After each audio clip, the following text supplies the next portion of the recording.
Hello and welcome to episode 157 of Ready to Mosh. I'm Gem G, and with me as always, the harvest to my window pane, Mr. Kev P. Oh, very good. Keeping it fitting. Certainly are. I'm amazed I even knew how to do the intro because it's been about 2 weeks since we recorded? Oh, I genuinely can't remember. I know we did everything in advance. And as usual, whenever we record anything in advance, everything changes. Of course, yeah, Stone Dead did, didn't we? Interjection for the food lineup. Yeah. It must be nearly 2 weeks. Uprising was the same. Oh, it did, didn't it? Yeah, the layout. The layout, everything changed for that. But yeah, it is nearly 2 weeks because we had to get everything recorded so we could get it edited to get it out. Yeah. So my point was, yeah, I'm amazed I even remembered who we are and what we do. Tied in with Bloodstock Brain. Is that a thing? I think Festival Brain. Festival Brain, isn't it? I know, I just like the alliteration of Bloodstock Brain. Yeah. Yeah, so it's just over a day since we got back from Bloodstock. Yeah, I'm still tired. Tired. Aching. Brain melted. Half of it still in a puddle at Catton Hall, I think. Yeah. Done ourselves into silence. So, part one of our review. So we're going to go through what we did and who we saw Thursday and what we did and who we saw Friday. Yeah, and it was a very busy weekend. It was. Especially Saturday and Sunday.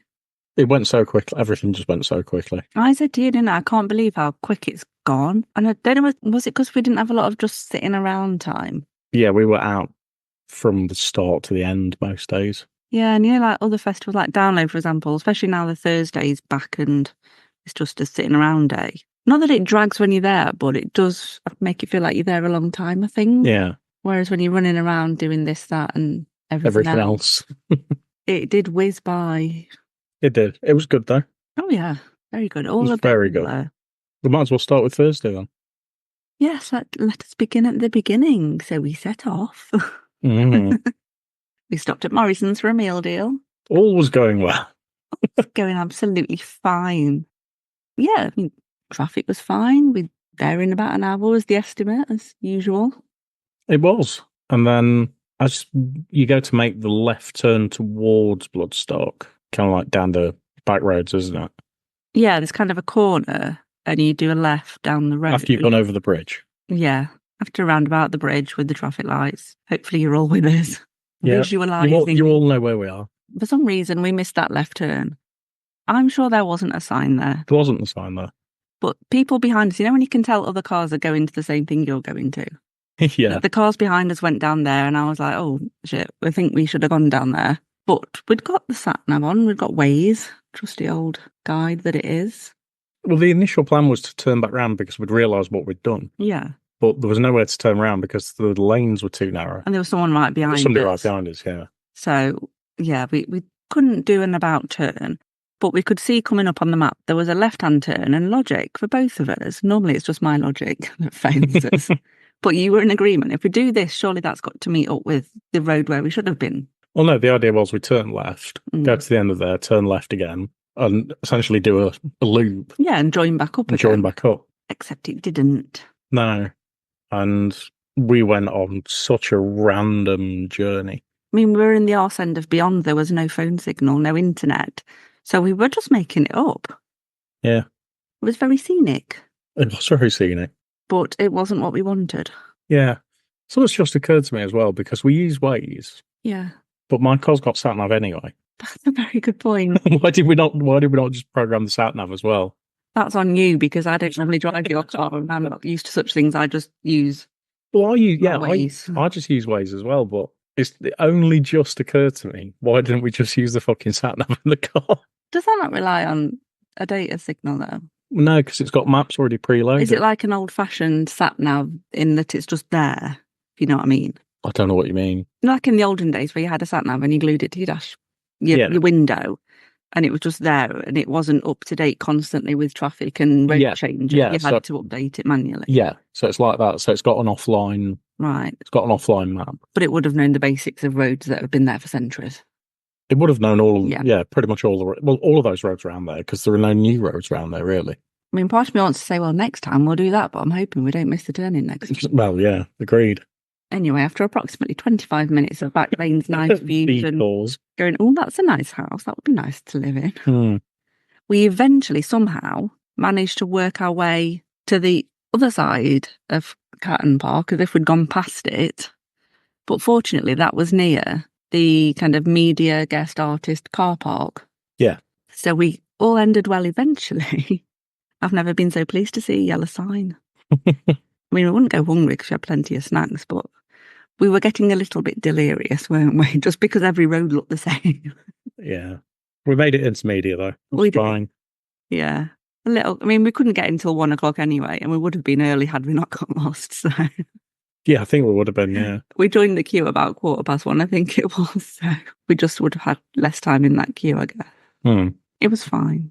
It was all good in the end. Yeah, made it into the media artists area, went through the accreditation. The rain started, the weather started to take a bit of a nosedive at this point, didn't it? And the rain started raining.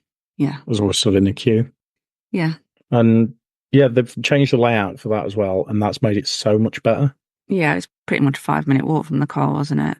Which felt longer in the rain, and the grass was very long. The grass was very long, but only in the field we were camping in. That's true, yeah. But it was kind of like a third full maybe when we got there. Yeah, pretty much so, I think. I think the majority of it was bands, probably. Yeah, it tends to be, doesn't it? Yeah, there wasn't much media at that point, but obviously we were media and we didn't get there till 1:15, so there wouldn't have been many more in front of us.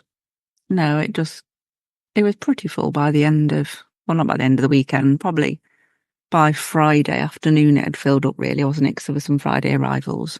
Yeah. It made for interesting climbing over the gyros. It did, yeah. And what was a pain in the arse was the fact that because of how it's easier to take our tent down and put up, the rain was really coming down at this point, or it felt like it was really coming down. Yeah. And so we were starting to get water in the tent, and we're like, shit. Yeah, because I'd cleaned it a couple of weeks before. I'd cleaned the download mud off finally. Yeah. And left the doors open, the 2 doorways. And yeah, we had a puddle in it before we'd even started. Yeah, that was not great. And the ground was so hard as well. Just trying to get the tent pegs in. I tried to just shove one in with my foot to start with, thinking it's raining, so the ground will be soft. But that was the first rain we'd had for some time. Yeah. So it was obviously not. It just runs off it. Yeah. So yeah, and it wasn't just us being weak. No. Everybody had issues with that. Yeah. And the annoying thing was as well, though, when we did get some of the pegs in on the ground sheet, they popped out again. Like there was a mole under there. Back out. Yeah, that was frustrating. I just feel like every time we put a tent up at Bloodstock, it's just chaotic, and I don't know why. It's like 2 years ago, we nearly melted because it was 40 degrees. And the pegs wouldn't go in. Last year it was really hot, and we couldn't find the nozzle for the pump. Oh, yeah. I forgot about that. Yeah, that was a nightmare. And then this year we had rain. Anyway, eventually... We got set up. We got everything from the car. We got set up and the rain had stopped, so we sat outside and had our first cans of cider. Yeah, and then we did a bit more drinking than we intended, I think. Yeah, somehow. I don't quite know how. I think it's just the weather got nice and the ground was dry again. And well, it rained again though, didn't it? Because we went back in the tent, which is always a fatal move when we start drinking. Yeah. I think it's a combination of we've probably not had enough to eat and we were drinking quite quickly because we were excited to be there. Yeah, I think that's what it is. It's just the excitement. It just gets the better of you. Everyone does it on the first night anywhere you go, don't they? Thirsty Thursday. Yeah. Then we went over to Serpent's Lair. Actually, we went to the media tent first. We did, didn't we? Just to get our bearings, all of that. Yeah, and then in Serpent's Lair for a drink. Oh, cider. Yeah, all the lovely ciders that they do. And we were there a little while, and then we went to go and watch South Salem. Our first band of the weekend. Yeah, I think we were going to watch Tailgunner, but we were going to see them at Stone Dead in a couple of weeks. And I feel like it was raining as well again at that point. It was, yeah. So we were like, we'll wait and we'll just see them the once. Yeah. Yeah, I think if it had been dry, we would have gone and watched them. Oh, definitely, yeah. It was, like I say, it's like, I mean, as we're recording, I think we watch them in like 9 days. So we're still going to get to see an excellent performance. But yeah, we watched South Salem and they were excellent as always. I was just going to say that. Yeah, the tent was really busy. It was. Do you know what? I don't think I've ever seen the tent so busy on a Thursday as well. I can't remember. Thursdays are always a bit blurry. I can't even remember who did watch on Thursday last year. King 810, it was full for them, actually. It was. That was busy. I I think it does get busy. We just forget. How busy it gets. Yeah. I feel like South Salem was busier, and the band that we'll talk about after. But yeah, we love South of Salem anyway, and it was great to see them again. Yeah, really good. I mean, we've seen them quite a few times now, and they always put on a great show, lots of energy, and yeah, it's really good. Yeah, lots of fun. There's theatrics thrown in there as well. Yeah. Made a good selection of all the tracks we love, so I think it was a great start to the weekend. Yeah, it was. Kicked it off well. So then we left South Salem, went back in Serpent's Lair. Collected from the cider. Yes, another tipple, if you will, and met Carl and his wife Louise from GBHBL. Yes, finally, actually got to speak to them properly. Yeah, so that was nice. And yeah, we had a little chat, and then we went back to Sophie Stage to go and watch Hell Ripper. Yes, and it was definitely busier in there by then. It was really busy. And we kind of went into the far side. And there was no air. It was so full and so hot, and it was just getting busier as well, I think, when we got in there. Yeah, and it just kept filling up. And it did get to a point where we just went, and bear in mind, we're stood next to kind of like the open areas, aren't we? Yeah. But it was getting to a point, it's like, it's too warm. I'm too warm now. I just need a minute. Yeah, and I do find, although you tend to find, and anyone who's been to Bloodstock knows, that the Sophie tent, people tend to kind of congregate and not necessarily go in properly. So if we can, we'll head to the far side. But then I do find it a little bit claustrophobic as well, because I can't see my way out very clearly. Yeah. So that combined with the heat as well, I was just like, yeah, I'm a bit trapped over here. Although we had a good view, which was a shame. Yeah. But yeah, we managed to get out, didn't we? Yeah, left a little bit early and then went to the bar. Well, you went to the bar and I went to go and sit down. Yeah, and then that was actually Motley Crue were just starting up in the Serpent's Lair bar. So I got to see a bit of them, which was fun. But yeah, I went to purchase some drinks, and I think this was a frequent occurrence, at least for the first couple of days of the weekend, and the card machines went down. Yeah, it happened a few times. Because I was trying to pay on my phone and it wasn't working, so I just thought maybe something's wrong there. So I got my actual card out, tried to tap that, and that wasn't working. So I put it in, and then they kind of realised that everything had died pretty much. But it's just one of those things. Obviously, people with cash were fine. They were shouting to see if anyone had got cash. And I was not one for carrying cash like the Queen. No. Does the King carry cash? I don't know. I'll jump to give him a call. And I'm thinking, how the fuck should I know? It's one of those sayings, isn't it? The Queen doesn't carry cash. It's Charles. But yeah, I didn't have any cash, so I just had to wait. Yeah, while you were waiting, I was talking to Adam from Tried by Ghosts. You were? Who we kept bumping into over the weekend as well. I saw him a few times. Yeah, I think it was about 5 minutes or so it was down for, and I think all of the asks just weren't for long, were they? No, and the bar staff were trying their best, bless them, and obviously nothing they could do, so we just, had a bit of a bop to Motley Crue while we were waiting, and made the most of it. Can't be helped. And I guess that ties into the fact that the signal was awful. I think it was the worst I've known it this year. Just general phone and data signal. Do you know what? I'm with you. There were certain points where we were camped. You could get a bit of signal. Yeah, at certain times of day as well. Yeah. That was intermittent. Although I seem to have more luck than you, even though we're on the same network. I know, that's weird. That is really weird, yeah. But yeah, kind of a theme of the weekend is we'd send each other a message, and then like 2 hours later, it would pop up and you'd be stood next to me and then get a message saying I'm behind you. And I'd be like, what? You're not. So yeah, we had a few more drinks in Serpent's Lair and then eventually headed back off to the tent. Yes, torch in hand. Torch in hand, yeah. Or was it torch in hand or was it torch on head that night? I think it was torch in hand that night because we still had a relatively clear path back to the tent. Yes, that's right, yeah. It was kind of the next couple of nights when more people had turned up towards the back end of where we were, that we used the head torch just to avoid trips. That was Thursday. On to Friday then, and this was our latest start of the weekend in terms of being up and into the arena.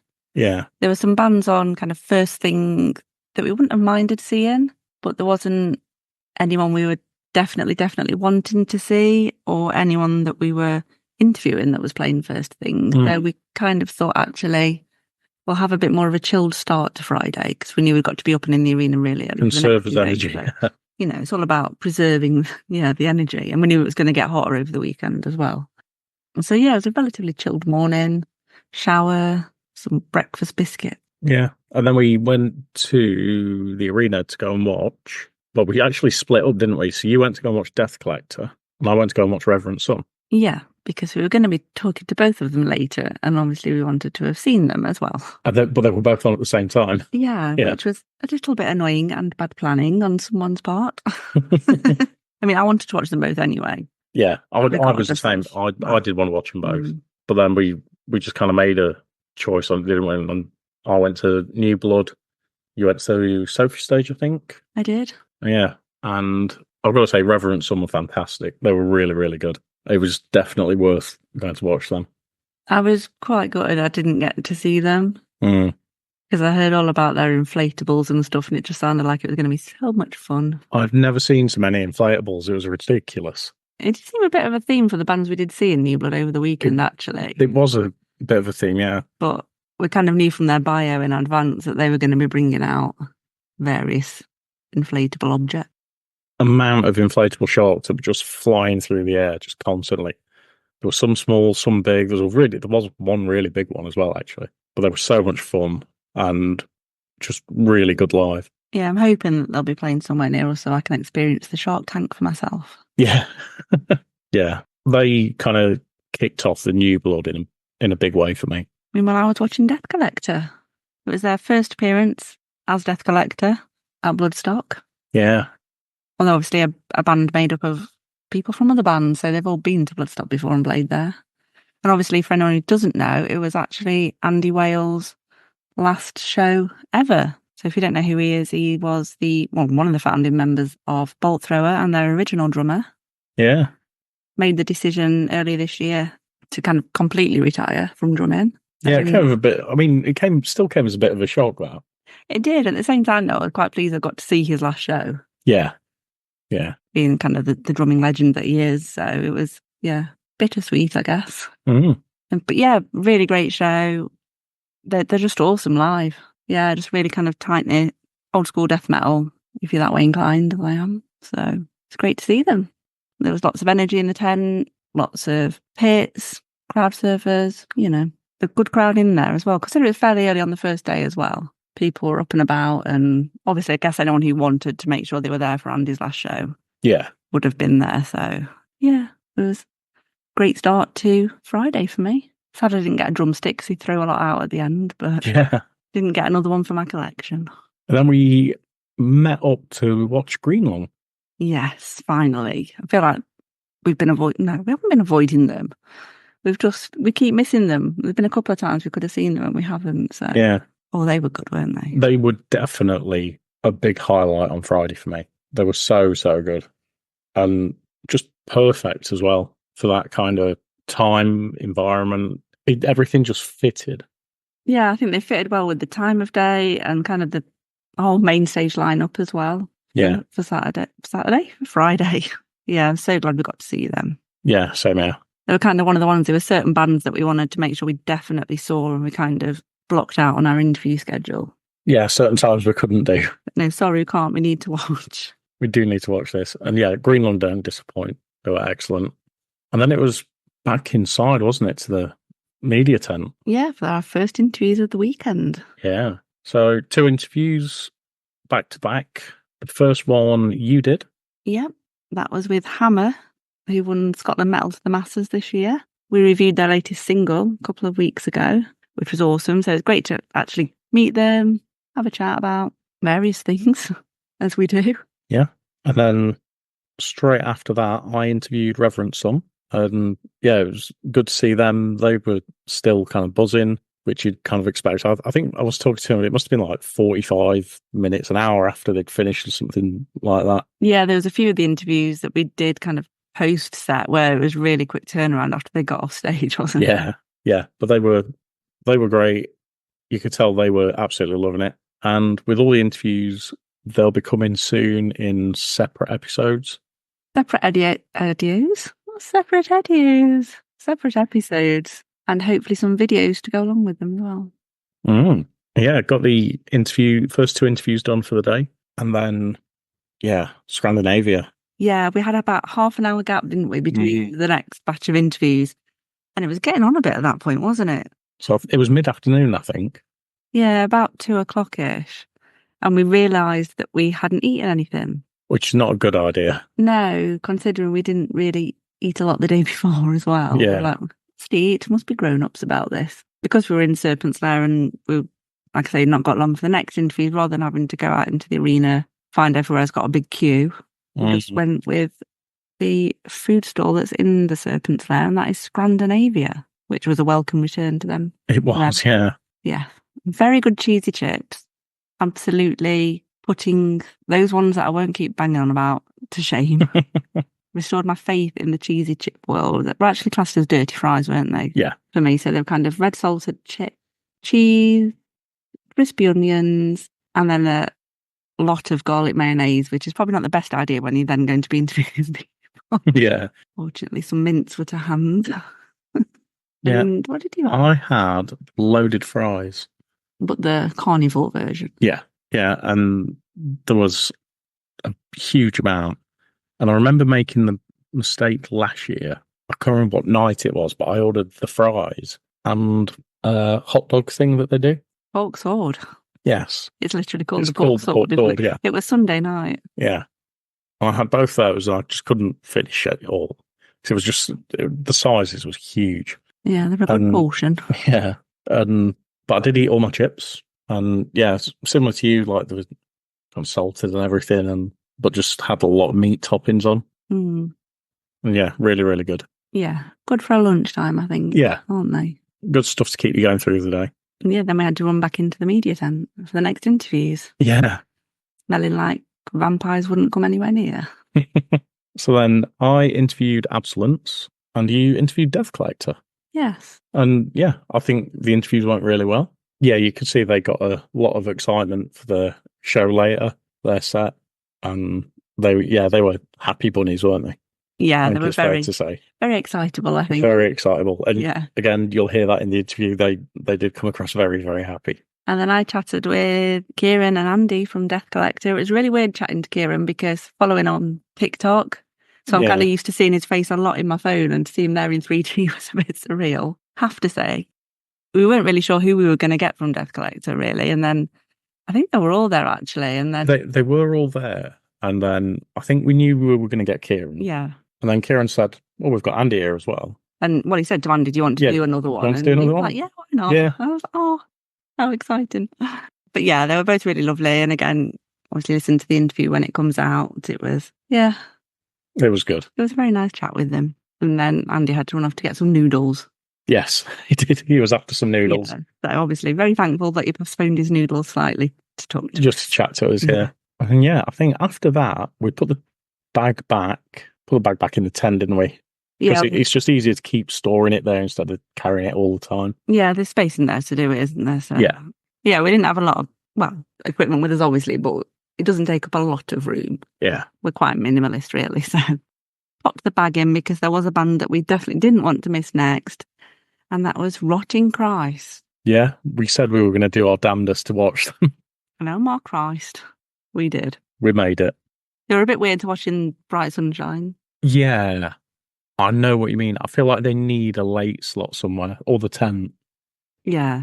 But the trouble is, if you put Rotting Christ in the tent, it's going to be so busy. Exactly. It'd never work. If every band that we said would be better in the dark or a tent, there wouldn't be anyone on main stage, hardly would be. No. Well, there'd be some, because some bands are great in the sunshine.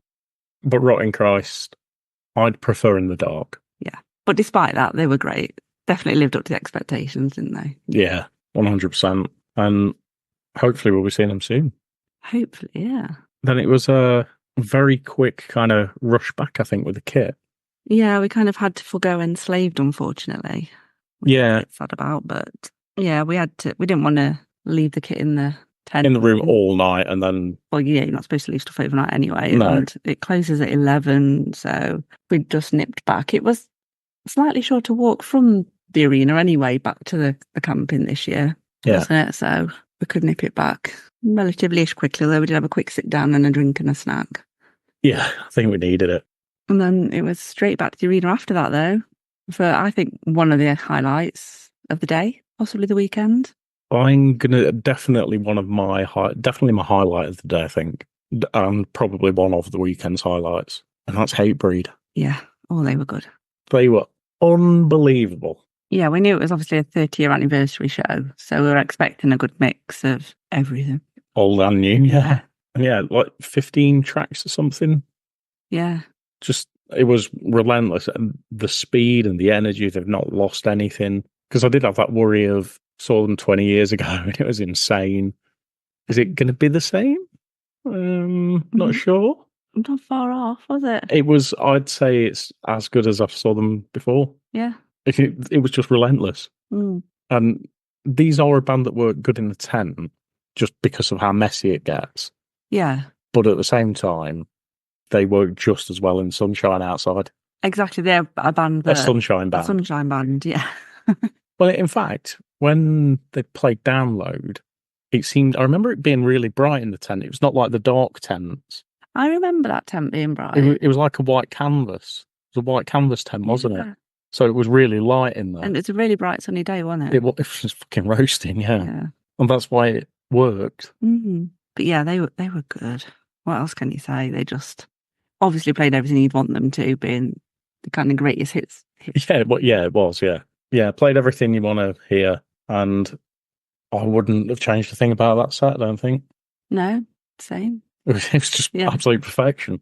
We were kind of watching it fairly far back, and you could see they've got some epic picks going on. Oh, God, yeah. It looked insane. Absolutely crazy down there, but really good. Yeah. At one time, I was one of those down there. And now you're just not ready to wash. No, I'm an old man now, ready to just take a little step back and let everybody else do that now. Yeah, and unfortunately, we did actually miss Hammer because they kind of clashed with Hatebreed. Yeah, I did. Yeah, I didn't want to watch Hammer. I was like, oh, but... I know, it was a really tough one because we had to come back from the tent as well. Yeah, and we were just kind of the wrong side, weren't we? Yeah, but definitely look out for them doing any more tour dates. So, And then straight after Hatebreed, it was the Lemmy Forever tribute featuring Phil Campbell and others. Yeah, that was good to see that Phil came out. I'd actually forgot about that, even though it was on the Clash file. I know. Well. Yeah, I think I knew that Phil Campbell was coming out. I knew as well, but I forgot it was happening. Yeah, and yeah, it was a really good send off, though, wasn't it? Yeah, or send off memorial tribute. Yeah, yeah. You know what I mean, though. Yeah, and obviously it was Motorhead Day. Yeah, Lemmy Day on the Friday, and it was very emotional, and it was amazing to see how many people were there for that. Yeah, but at the same time, same as kind of what Vicky said when we spoke to her. It was more about being a celebration of him, as much as anything. Yeah, and it was done really, really well, and everybody seemed to kind of appreciate it, I think. Yeah, and then it was time for some more food. Yes. I feel like we sound like all we do is eat, but we didn't eat that much. This is only the second time we'd eaten that day. Yeah, apart from breakfast biscuits. They're only biscuity things, they don't really count. What are they called? Nature Valley. And we went for the good old festival classic, mac and cheese. Kev's favourite. It is one of my favourites at the festival. And one of those things that you'll go vegetarian for. Yeah, it's not many things I will, but mac and cheese. Well, as in the toppings, obviously mac and cheese itself is generally vegetarian unless it's a rennet. Yeah, if they do have like one that's got like bacon toppings to it, then I will always go for that one because that's kind of my favourite. And it's more of a carbonara though, isn't it then? Yeah, and you've been known to dabble with chorizo. Yeah, but if it's just plain, it's still good. But we both had it with sun-dried tomatoes, pesto, and mozzarella balls. Yeah, it was amazing. It was good. Yeah. Yeah, really, really enjoyed the mac and cheese. Just needed a bit of garlic bread to dunk in it, but I think we'd had enough garlic already. Yeah, but you had. Did you not have any? No, I didn't have any in mine. No, some of us prepare. You chose it for me. You ordered it for me. I ordered it for you, yeah, but I didn't choose it for you. I think it was about the only thing you could eat, wasn't it? There's a few different options. Anyway, we had mac and cheese. And I love my mac and cheese that much that I'd consumed mine before you'd even got a quarter of the way through yours. That's true. You inhaled it. I inhaled it. Might as well have drunk it. Pretty much did. Yeah. And then it was time for Clutch. Yeah, sub-headliners. And sounded, just as good as Clutch always do. I think they're a band who I've seen lots of times, and I've never seen a bad show. No. There aren't many that you can there's always some you kind of watching, you go, it's the fifth time I've seen you, and it wasn't quite as good as the last one. But these, I don't think I've never seen a bad Clutch performance. I don't think I have. Well, it's quite interesting. They didn't kind of play what I class as their classics or their biggest known tracks. There was just certain bass lines, stroke intros I was expecting to hear next, and they kind of never come. Yeah. So that's why I was a bit like, oh, they've finished. They've not played Regulator. Yeah, that surprised me. I thought they'd finish. I thought they'd finish with Regulator. So I was a bit like, oh, you've done, have you? Yeah, I think they threw a lot of people by, like you said, not playing a lot that you'd expect they would play. And obviously, if you're a Clutch fan, you'd know the ones that they did play anyway. But if you're more of a casual Clutch dabbler, I'm a bit like, oh, where was that? Yeah, because usually at a festival as well, it is we'll play like some new stuff, but then we will put in like the classics that everybody knows, especially towards the end. Definitely, yeah. Like if you've got a new album or whatever, then you'll put in a good 4 or 5 tracks of that, and then it's essentially going to be more of a greatest hits kind of favourites. Yeah, that caught me off guard. Really threw me. I actually remember when they finished and we were kind of walking away and we went, they didn't play this, they didn't play that. Yeah. That was odd. Yeah. Actually, we didn't walk away. We stayed put because what happened after the Clutch? Oh, we did. We did stay put. It was the announcement for 2025.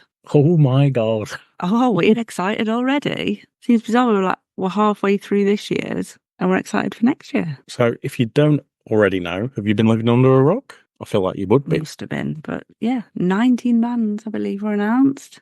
Yeah, the early bird tickets were already on sale. Mm-hmm. And I can't remember exactly. Obviously, the headliners were the last ones to be announced. But I remember the first one that was announced that you just lost your mind about straight away. Yeah. Former guest of the podcast. Breed 77. Oh, yeah. I was delirious when that got announced. I'm really glad they're doing it. It's even though we saw them this year, I can't wait to see them next year now. Yeah. And they're on the safe stage, so they're going to be in a tent and it's going to be bouncing. Oh, it will erupt when they're on. And there were a couple of bands that I wasn't familiar with. Yeah, it's interesting getting the crowd reaction for the less familiar ones, but obviously everyone got a cheer. Yeah, everyone got a cheer. I think Breed got quite a big cheer. Yeah. Because I don't think anybody expected that. I didn't, to be honest. Yeah. But yeah, 2 bands that I wasn't familiar with were All for Metal. I've heard of them. I'm sure they've been there when we've been there before. Okay. I feel like. A band I've heard of but not seen before are 3 Inches of Blood. See, I don't think I've heard of them. I've heard the name but not watched them. And then what we assume are going to be Thursday, Friday, Saturday, Sunday Sophie Stage headliners. Yeah, because Vicky did say all the headliners are out there, so. Are Me and That Man, who I wasn't sure who that was at first. Well, I was excited. I did a massive whoop. I think a lot of people are a bit like, yeah. Well, if you know, you know, isn't it? It is. And then when you said the name of the band of who it was, I was like, oh, I do know. Yeah. And then I was excited. That's going to be a late night because I've always wanted to see them. I will definitely be watching that, yeah. Which so it is. Well, yeah. If you don't know, it's Nurgle from Behemoth or the band. And it's very different to Behemoth. Very different. For anybody expecting Behemoth, it's not Behemoth. Yeah, go look it up. There's a lot of collaborations on the album with many kind of notable people across the music industry. But yeah, that's going to be good on Thursday. Mm. And then Friday is Cataclysm, who I think will be really good in the tent. Yeah, again, I'm not that familiar with them. Static X, who we've seen before, that'll be similar to kind of Breed in that it's going to be vicious, it's going to be loud, it's going to be bouncy. Yeah, they're still a weird one for me then. I know we've seen them in their current form, haven't we? And it was weird. It was weird, but good. Yeah, it's still a bit. I will be watching Static X. I'll be watching it, but I still just find the whole it's Wayne, but it's not thing weird. It's like, get a different singer in, but don't dress up as the one that passed away. Yeah, don't put Wayne's face on you. Yeah, it's a bit like the whole hologram thing. Yeah. And then Sunday night headlining Sophie, one of those kind of classics that I need to tick off, I feel. Obituary. Yeah, another classic band. And again, I think that's going to be heaving, pretty much how it was this year for all of the headliners. Yeah. I think all of those headliners it's going to be absolutely rammed for. Yeah, definitely. Main stage, We're going bottoms up, as the poster's looking. Yeah. So go on then. First, I really wasn't expecting this at all. You know, like some band, you think, I'll be there next year. Yeah. Creeper? I didn't expect that. Will this finally be the time that Kev sees Creeper? Will it be my 8th, I think, or 9th? Can't remember. I think you need to block the time out for an interview. Not for an interview, to not interview anybody during that point. Absolutely. The way that we do the interviews now, we need 2 of us anyway. Yeah. So it's going to be pretty difficult. Thing is, looking at where they are on the set, it's probably going to be 40 minutes set on the poster, 30, maybe 40 minutes. 40s, depending at what point they're going to be on. So whether I do watch them or not, I don't know, because who knows what they'll clash with. Yeah, then it's, and apologies if I get this wrong, Fjordschwanz, who I'm not familiar with. This is one of the few bands I'm not familiar at all. I know the name, and I know they're kind of medley. They're not medley. They're medievally metal. Yeah. So be a new one to explore. Mm. Then we've got metalcore classics, August Burns Red. Yeah, I'm looking forward to that. Yes, because I don't think I've seen them. Have I seen them? Yeah, I think we've seen them together. Then there's also the Black Dahlia Murder. Yeah. I haven't seen them in their new form yet, so it'd be good to get. Yeah, because that's a different lineup, isn't it? Lead singer, yeah. Orange Goblin. Can't wait for that. Yeah, last time I came close to Orange Goblin was when they were at Download in 2017, and I had food poisoning and I could hear them and not see them. So fingers crossed for a better outcome this time. There's also Kubla Khan, who had a huge cheer. Yeah, that went down really well. Yeah. Again, I'm not overly familiar with them myself. I know the name, obviously, but musically, I'm not that familiar. So another new one to explore for me. And then Emperor. Interesting choice. That's really interesting. That could be a bit controversial. Potentially. I've seen them on quite a few lineups. Yeah. Kind of across Europe that have been coming out for next year. I'll be honest, I'm looking forward to it. So I've never seen Emperor. No, I haven't either. So I do want to watch them. Be interested to see kind of how the crowd react. Yeah. I suppose it depends who else is on at the time or. Yeah. But it's a brave choice, but it is a band that will pull the crowd. Yeah. Then the legends that are Lacuna Coil. Looking forward to seeing them again. Lord of the Lost, who look like they could be fairly high up on the bill, actually.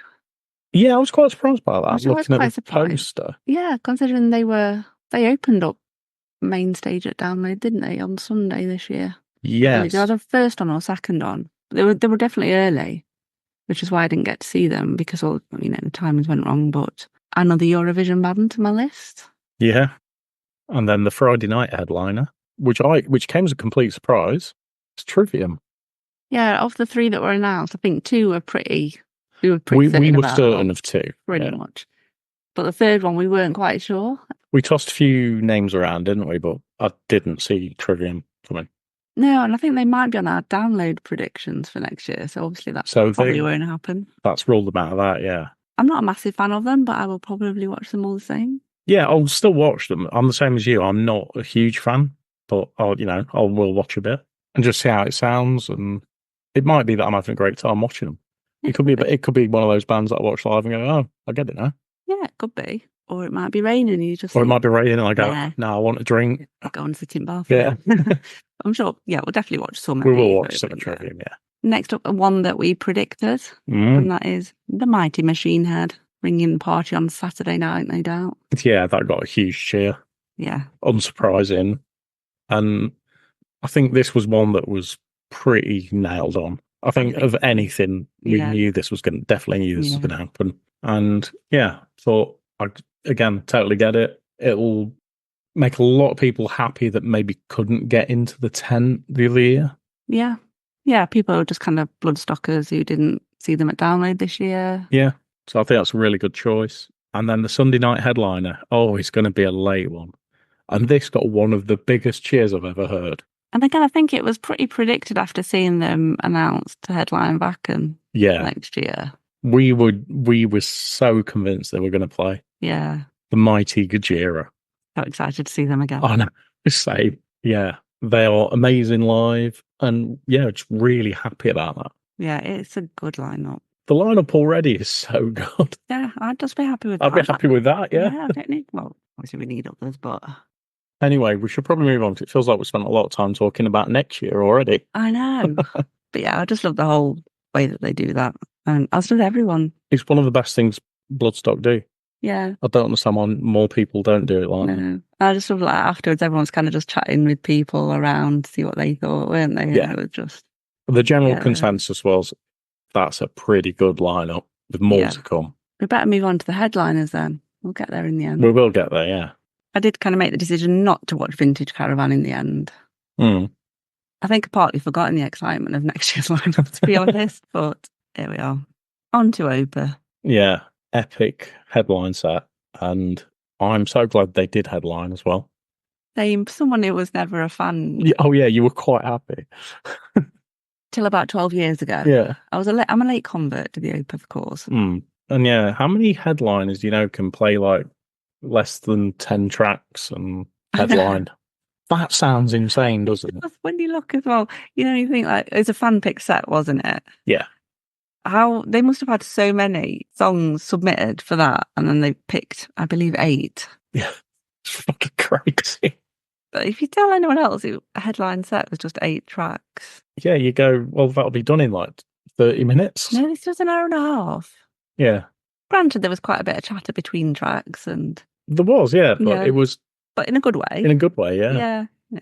Very dry sense of humour. Yeah, I love that. Yeah. I really like it. He's just a great frontman, isn't he, as well? Yeah. Even though, in a way that almost contrasts with the music, but in a way that works. Yeah, I know what you mean. But yeah, they did play some unbelievable tracks, as you'd expect from the fan-picked ones. And yeah, there was 3 in particular I'm glad they played, which was Heir Apparent. Yeah. Ghost of Perdition. That's my favourite, I think, if I had to pick a favourite Opa song. My favourite's the next one, which is Sorceress. I think that's my favourite Opa song. Yeah. Yeah. 8 tracks, an hour and a half, whatever it was. And an encore that wasn't really an encore. Yeah. But yeah, I think they were an excellent choice of headliner, as we've said. Yeah, really good choice. Part of me feels like I wanted them to be on the Sunday night, so it was just a bit more chilled to watch. Just to sit and just relax to, yeah. Just mong out to Opeth, yeah. I get that. I do find them sleepy in a good way to watch. Not necessarily so much live, but to listen to in general. And some of the comments I've read, I think some people have been more converted to their cause as well that weren't necessarily a fan before. So I think that's what they do to you live. They do, yeah. There was a lot of people I heard walking away going, I love that. Why have I not been listening to them before? Yeah. I think people just look at the length of the songs and go, no, 13 minutes? That's what I used to do. I was like, I can't do with that. Yeah. That's 3 songs. Though I did overhear someone commenting, I think it was on the Saturday, about them being too pretentious, but... there is, sometimes there's no pleasing people. Yeah. Can't please everyone. You're not Nutella. And after that, it was the walk back to the tent. It was. Did we stop off for a drink? I can't remember. I think we did, yes. Yeah, a nightcap. Nightcap, in fact, we definitely did, yeah. But we only had 1 or 2 because we knew we'd got to get up early. Yes, we were being good. We were being good, yeah. We did want to stay all night. Yeah, we did want to go and watch Igor. Yeah. We just could tell that the tent was going to be really busy, and we were just nicely chilled from Opus, I think. Yeah. Yeah, we had to be up very early the next day, and you'll hear all about that in part 2. So if you want to see some of the stuff we were doing at Bloodstock, have a look at the socials. I'm sure there's going to be some stuff posted on there.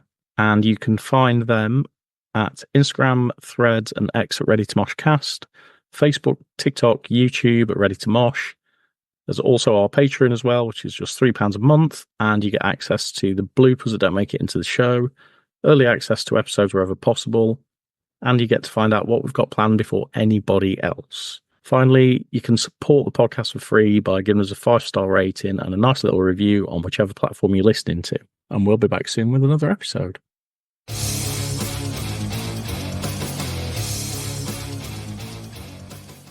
Make it Deliverance, Moog.